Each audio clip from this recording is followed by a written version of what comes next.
கொஞ்ச நேரம் ஒதுக்கி கூந்தல் ஒதுக்கி குறிப்பு எழுதுங்கள் எந்த தோளில்.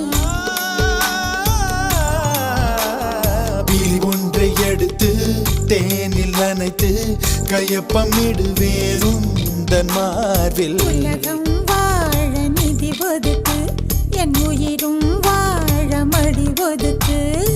அரசன் வாழ விதி இருக்கு அதற்கு